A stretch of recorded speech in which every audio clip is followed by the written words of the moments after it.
主人である俺のところに半年に一度は自動的に戻らされる運命だ。お前はどこに行こうがこの運命から逃げられないぞ。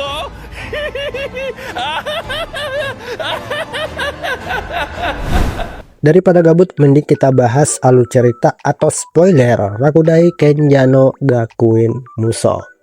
Nah, di sini gue bakal ngelanjutin chapter 12.1 sampai seterusnya. Jika kalian keberatan, kalian bisa skip, atau kalian merasa penasaran, yuk kita mulai alur ceritanya. Nah, setelah berhasil menggasak lightning splitter milik Eptal, Marlon pun berniat untuk menjual senjata tersebut kepada kolektor. Nah, di sini Marlon pun mengatakan bahwa senjata yang ingin ia jual adalah senjata yang berkualitas tinggi atau senjata yang benar-benar berharga.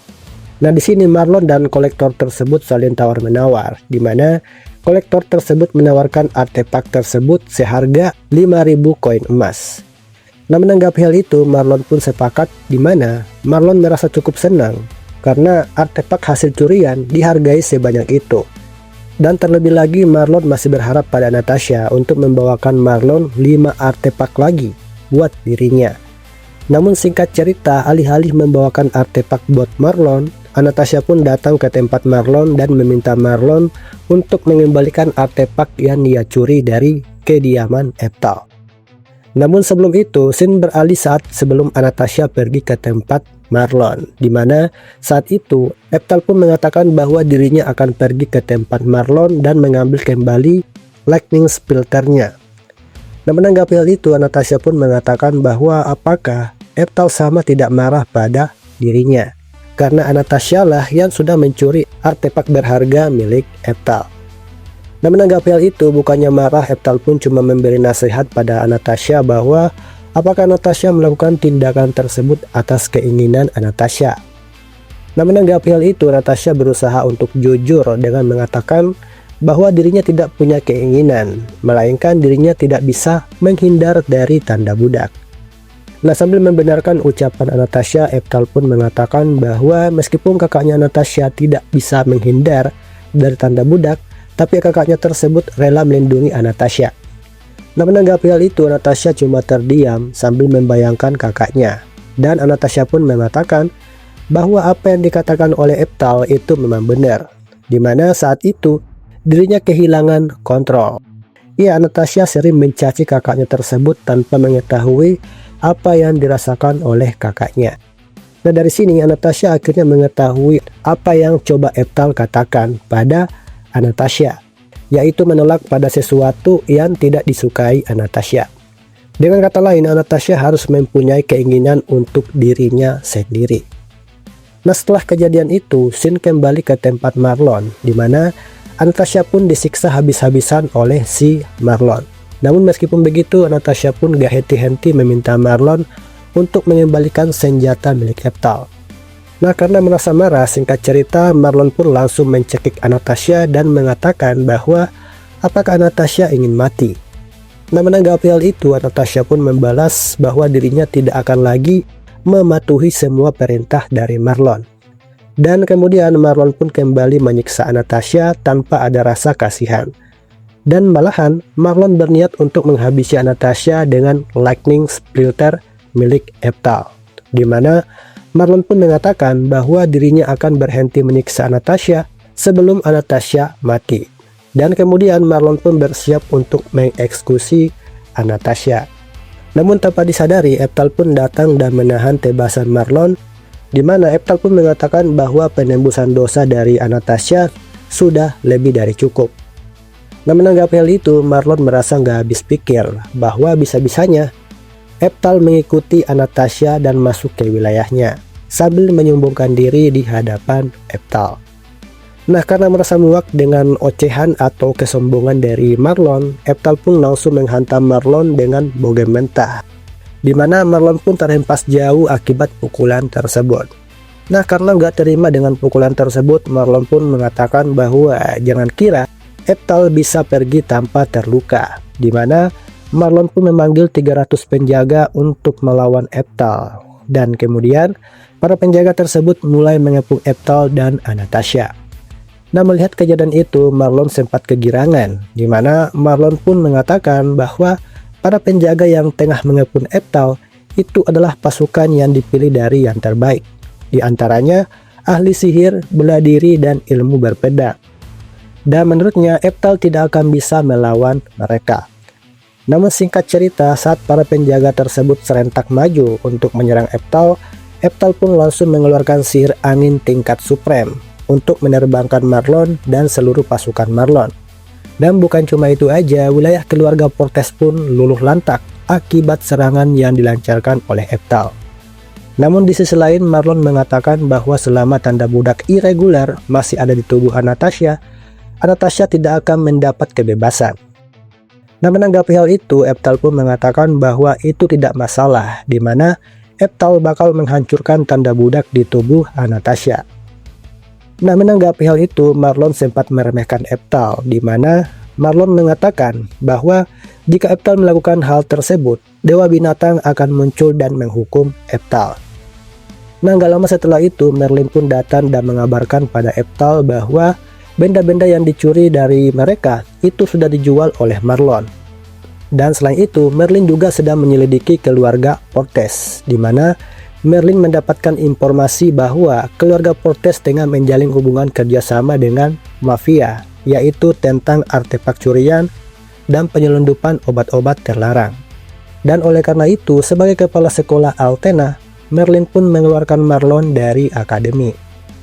Nah, di sisi lain, Eftal pun meminta Merlin untuk mengabaikan Marlon dan menjalankan tujuan mereka untuk membebaskan Anastasia dari kutukan tanda budak. Sedangkan di sisi lain, Anastasia hanya bisa memperingatkan Eftal untuk tidak melakukan hal tersebut, karena itu bakal membahayakan diri mereka.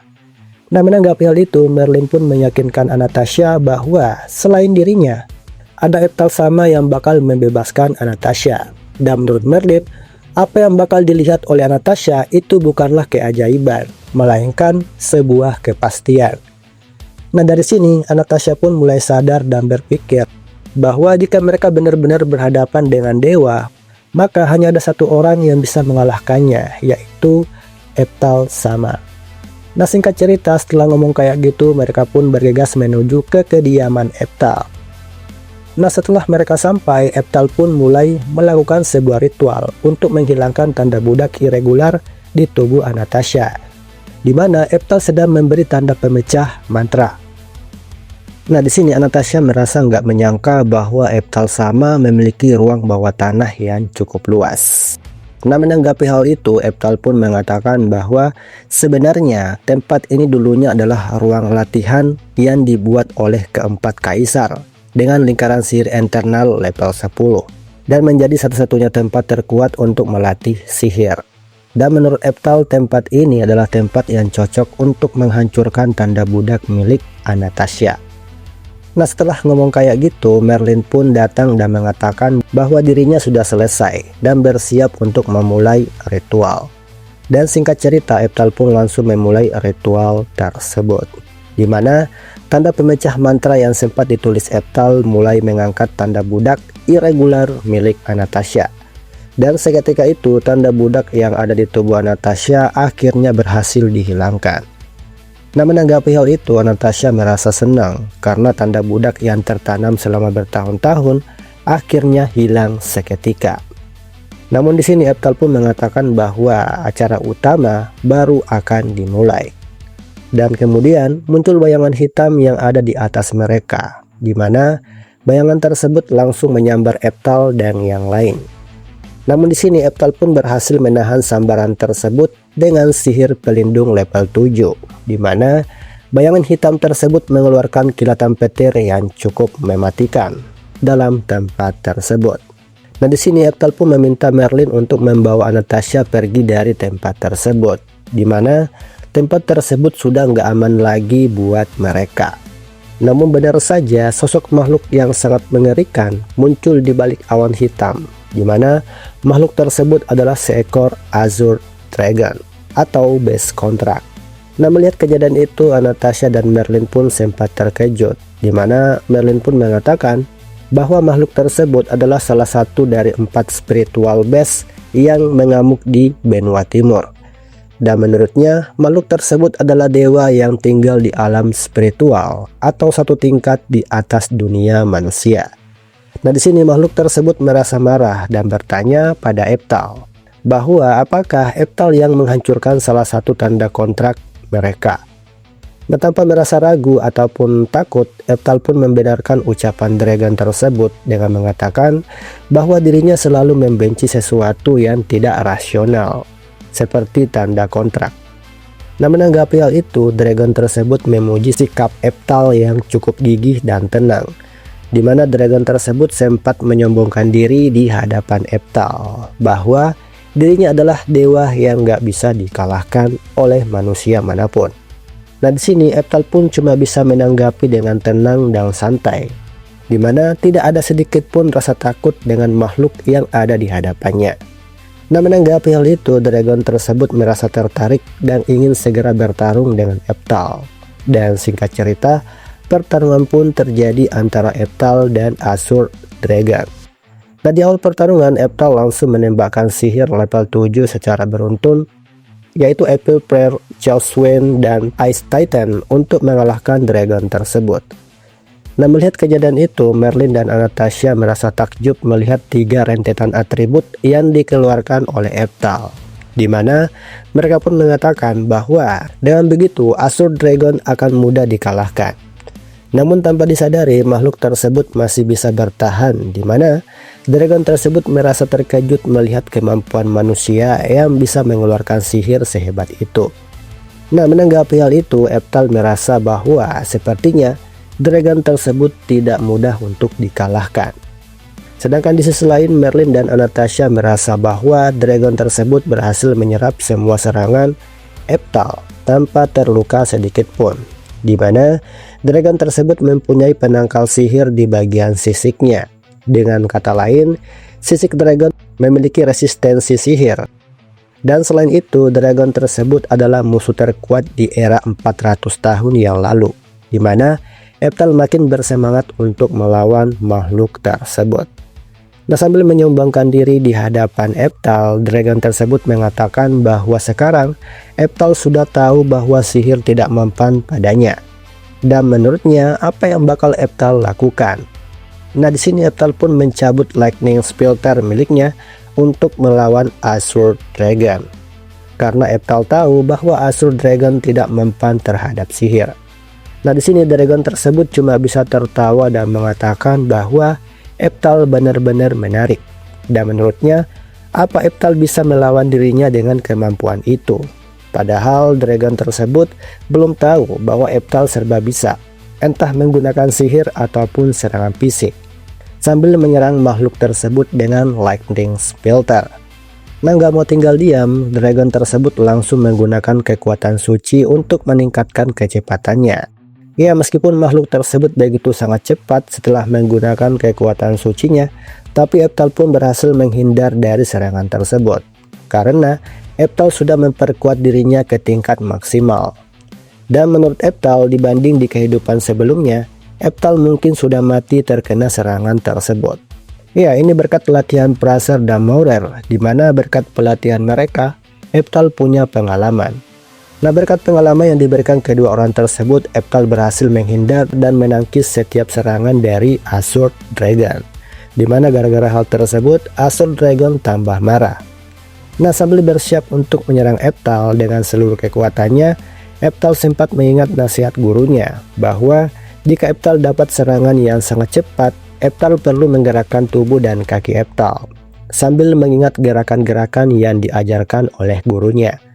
Nah, dengan pengalaman yang didapat Eftal pun dengan mudah untuk menghindar dari serangan cepat yang dilancarkan oleh Azure Dragon. Nah, menanggapi hal itu, Azure Dragon pun merasa bahwa bagaimana caranya Eftal bisa mengimbangi kecepatannya, sambil menyerang Eftal secara bertubi-tubi. Nah, dalam pertarungan tersebut, Eftal mulai bermain-main dengan Azure Dragon, di mana Eftal berhasil mengimbangi kecepatan Azure Dragon. Karena selain Azure Dragon, Eftal juga menggunakan pelindung suci dalam pertarungan tersebut. Dan menurut Eftal, meski setengahnya adalah cara yang ilegal, tapi kemampuan penguatan fisiknya Eftal pelajari dari kedua gurunya. Dan Eptal menjelaskan bahwa normalnya penguatan fisik tidak menunjukkan efek visual, di mana kekuatan Eptal bisa saja dikalahkan hanya menggunakan metode tersebut. Tapi menurut Eptal, apa jadinya jika mananya dikontrol oleh orang lain? Di mana Eptal menggunakan penghubung pikiran untuk memberikan kontrol pada mana miliknya ke murid Eptal, yaitu Merlin. Yang berarti Eptal hanya perlu menggerakkan tubuh dan mengatur energi miliknya. Nah, di sini Anastasia merasa senang dan mengatakan bahwa kalau memang seperti itu, Eptal sama benar-benar bisa melawan seorang dewa. Sedangkan di sisi lain, dragon tersebut merasa nggak terima jika seorang manusia bisa melawan dirinya sebagai dewa. Nah, menanggapi hal itu, Eptal merasa bodoh amat. Entah mau menerima ataupun tidak, namun yang pasti, ini adalah kemampuan sejati dari umat manusia. Dan singkat cerita, pertarungan pun kembali terjadi antara Eptal melawan Azure Dragon. Nah, dalam pertarungan tersebut, Eptal dan Azure Dragon pun saling jual beli serangan, di mana Eptal berhasil menusuk tubuh Azure Dragon dengan pedang milik Eptal. Namun di sini, Dragon tersebut mengatakan bahwa apa Eptal pikir dirinya bisa menang melawannya. Dan menurutnya, senjata yang menancap di tubuhnya tersebut mirip seperti jarum suntik yang tidak berpengaruh apapun terhadap dirinya. Di mana dragon tersebut berniat untuk menghabisi Eptal dengan sihir petir miliknya. Dan kemudian dragon tersebut mengeluarkan sihir petir level 9 untuk menghabisi Eptal. Nah, menanggapi hal itu, Eptal pun mengatakan bahwa apakah dragon tersebut mencoba membuat dirinya tertawa. Di mana Azure Dragon mengeluarkan sihir petir di hadapan Kaisar Petir. Nah, sambil bersiap menyerap sihir petir yang dikeluarkan dragon tersebut, Eptal pun mengatakan bahwa dirinya bakal menunjukkan pada dragon tersebut sihir petir yang asli dari Kaisar Petir. Nah, menanggapi hal itu, Azure Dragon pun sempat terkejut melihat sihir petir miliknya berhasil diserap oleh Eptal. Di mana Eptal pun memperlihatkan sihir petir terkuat yang belum pernah dilihat oleh dragon tersebut. Nah, melihat kejadian itu, dragon tersebut mulai ketar-ketir, di mana sihir petir tersebut begitu sangat mengerikan. Nah, sambil mengeluarkan sihir petir miliknya, Eptal pun memperkenalkan identitas aslinya bahwa dirinya adalah Kaisar Petir, sang penguasa petir. Nah, di sini Eptal pun memusatkan sihir petir miliknya pada pedang yang tertancap di tubuh Azure Dragon. Di mana Eptal pun menembakkan sihir petir Emperor of Thunder Eptal level 10 untuk mengalahkan Azure Dragon. Nah, mulai dari sana dragon tersebut akhirnya sadar bahwa orang yang ada di hadapannya tersebut adalah sosok Kaisar Petir atau sang penghancur kontrak di era 400 tahun yang lalu. Dan singkat cerita, dragon tersebut akhirnya berhasil dikalahkan. Nah, di sini Merlin pun menjelaskan bahwa penghancur kontrak adalah julukan Eptal sama, di mana selain Azure Dragon, Eptal juga pernah melawan beberapa base kontrak dan mengalahkan mereka di era 400 tahun yang lalu. Dan dari sanalah Eptal pun dijuluki sebagai penghancur kontrak. Nah, mengetahui hal itu, Anastasia pun bertanya bahwa apakah benar Eptal sama adalah salah satu 4 kaisar legenda. Nah, menanggapi hal itu, Eptal pun mencoba untuk tenang dan mengatakan bahwa dirinya mati sebagai Kaisar Petir dan berinkarnasi sebagai Eptal. Nah, menanggapi perkataan tersebut, Anastasia merasa bingung, di mana menurut Anastasia bahwa bukankah hal ini terdengar mustahil. Nah, menanggapi hal itu, Merlin pun menjelaskan bahwa meskipun itu terdengar mustahil, tapi sebagai murid Eptal, Merlin sudah mengetahui dari awal saat mereka adu kekuatan dengan sihir. Di mana saat itu Merlin tidak bisa memikirkan orang lain selain Eptal sama. Yang intinya Anastasia nggak boleh menilai masternya tersebut berdasarkan pengetahuan umum Anastasia. Dan mendengar hal itu, Anastasia sempat mengingat omongan Eptal, di mana omongan Merlin sama dengan perkataan Eptal. Dan menurutnya Eptal adalah orang yang sangat luar biasa. Nah, setelah berpikir kayak gitu, mereka pun bersiap untuk kembali ke atas permukaan. Namun sebelum mereka pergi, Azure Dragon pun tiba-tiba bangkit kembali, di mana dragon tersebut berniat untuk memangsa Anastasia. Nah, segini aja yang bisa aku bahas untuk chapter kali ini. Jika ada yang salah atau nggak sesuai di manga atau animenya, gue mohon maaf. So itu aja, sampai jumpa, matane.